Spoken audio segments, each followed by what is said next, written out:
Salah satu kebenaran mengenai diri Allah yang disingkapkan Tuhan Yesus adalah realitas bahwa Allah itu roh dan barang siapa menyembah Dia harus menyembahnya dalam roh dan kebenaran.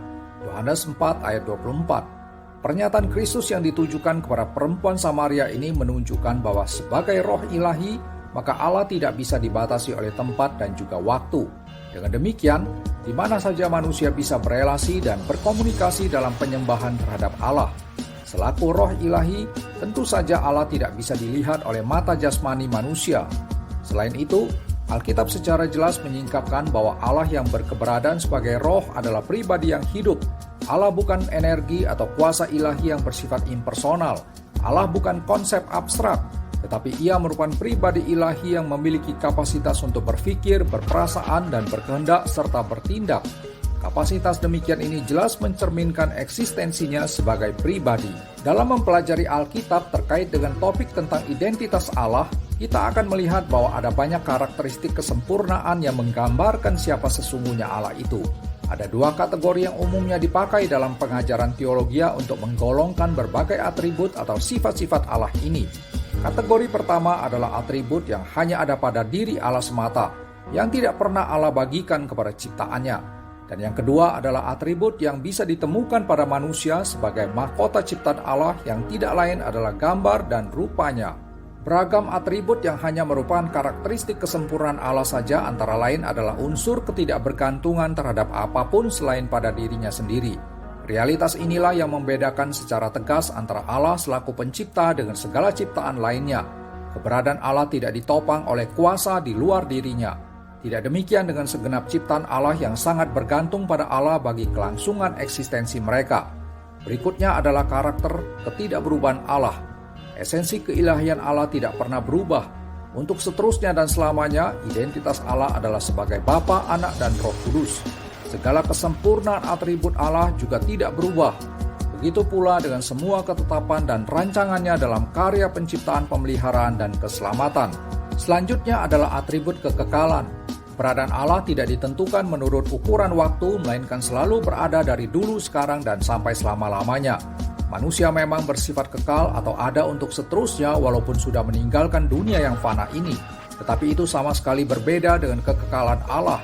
Manusia memiliki awal mula keberadaan. Sebelum itu ia sama sekali tidak ada.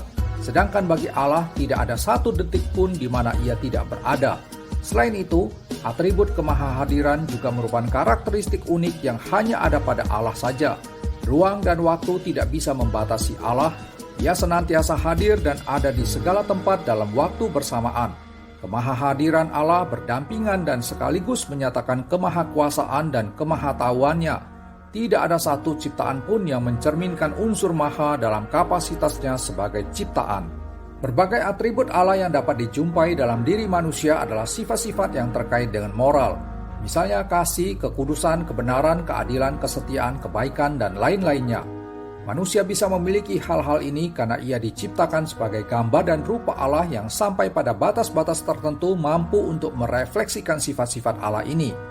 Ketika manusia sebagai gambar dan rupa Allah yang diberi tugas dan mandat untuk menjadi rekan sekerja atau wakil Allah dalam mengelola dan mengatur alam semesta ini, maka beragam sifat moral tersebut haruslah diwujud nyatakan sebagai cerminan dari atribut Allah. Demikian pula dalam bersosialisasi dan berinteraksi dengan sesamanya. Kesimpulan dari pembahasan ini adalah Alkitab mengajarkan kepada kita hal-hal yang jelas dan spesifik tentang identitas Allah.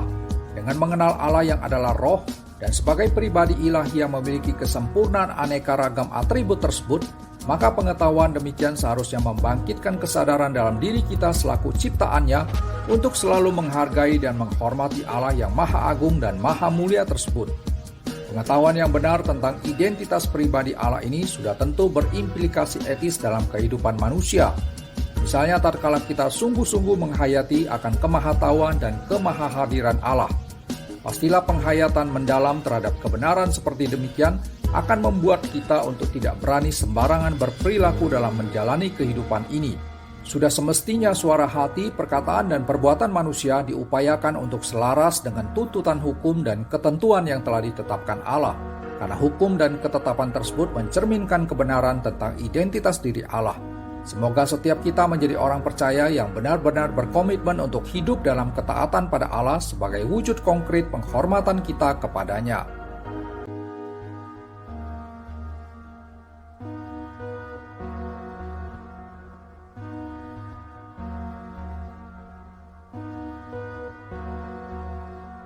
Mari kita berakar, bertumbuh, dan menjadi dewasa dalam iman melalui belajar kebenaran firman Tuhan.